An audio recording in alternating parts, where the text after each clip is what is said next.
ఆధార్ కార్డుదారులకు ముఖ్య గమనిక. ఆధార్లో మార్పులు చేర్పులు ఏమైనా ఉంటే ఉచితంగా చేసుకునేందుకు కేంద్రం గడువిచ్చింది. ఆ గడువు మార్చి 14తో ముగుస్తుంది. ఈలోపే ఏమైనా మార్పులు చేసుకోవాలని ఆధార్ ప్రతినిధులు కోరుతున్నారు. 2023 డిసెంబర్లో 3 నెలల పాటు పొడిగించిన ఉచిత ఆధార్ అప్డేట్ మార్చి 14, 2024కి ముగియనుంది. ఈ గడువును గతంలో చాలాసార్లు పొడిగించింది కేంద్రం. మార్చి 14 తర్వాత ఈ గడువు పొడిగిస్తుందా లేదా అనేది తెలియాల్సి ఉంది. ఇప్పటికే ఆధార్ వివరాలను అప్డేట్ చేయని వారు ఎవరైనా ఉచితంగా అప్డేట్ చేసుకోవచ్చు. పేరు, అడ్రస్, మొబైల్ నంబర్ వంటి జనాభా వివరాలని ఆధార్లో ఫ్రీగా అప్డేట్ చేసుకోవచ్చు. ఇక మార్చి 14 తర్వాత ఏం జరుగుతుంది అంటే ఆధార్ అప్డేట్ల కోసం కొంత మొత్తాన్ని చెల్లించాల్సి ఉంటుంది.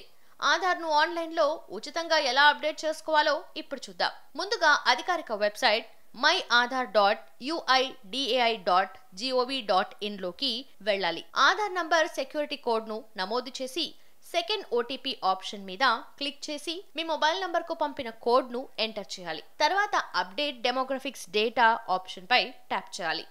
ఇక్కడే మీరు ఆధార్లో ఏం మార్పులు చేయాలనుకుంటున్నారో చేసుకోవచ్చు. సంబంధిత కాలమ్ను క్లిక్ చేసి అవసరమైన మార్పులను చేయండి. ఇందుకోసం అవసరమైన డాక్యుమెంట్లను అప్లోడ్ చేసి సంబంధిత వివరాలను నమోదు చేసి రిక్వెస్ట్ పై క్లిక్ చేస్తే సరిపోతుంది.